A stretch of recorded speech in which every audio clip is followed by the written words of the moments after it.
ત્યારે પ્રભુને યાદ કરે છે, છેલ્લો સહારો ઈ છે, પરમાત્માને યાદ કરે છે. નાક ડૂબવાનું બાકી છે, હવે શ્વાસોશ્વાસની ક્રિયા બસ હવે બંધ થવાની તૈયારી છે. જીવ જ્યારે આમ મૂંઝાવા લાગે, શ્વાસ રૂંધાવા લાગે, ત્યારે આ સંસારનો જીવ ભગવાનને પ્રાર્થના કરે છે. નીર પીવા માટે ગયો, આ સંસાર સરોવરના ભૌતિક સુખોમાં ગયો, પણ પેલા કાળે મને પગ પકડીને પછાડ્યો. 4 પ્રહર યુદ્ધ ભયો, લઈ ગયો મજધારે.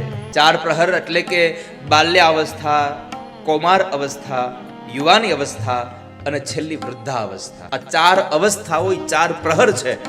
પણ આ 4 પ્રહર જ્યારે આ જીવ કાળ સાથે લડે છે, એ લડતા લડતા લડતા પણ અંતે મજધારે લઈ ગયો.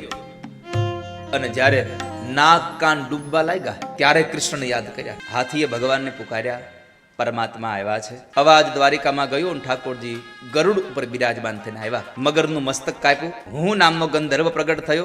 દેવલ ઋષિના શાપથી એ મગર બનેલો. જ્યારે દેવલ ઋષિ જળમાં સ્નાન કરતા હતા, ત્યારે આ ગંધર્વ જળમાં જઈને પગ પકડતો હતો, એને ડરાવતો હતો. અને ત્યારે દેવલ ઋષિ શાપ આપ્યો કે જળમાં રહીને જળના જીવડાઓની જેમ તું ક્રીડા કરે છે, જા તું મગર બની જશે. એટલે મગર બનેલો.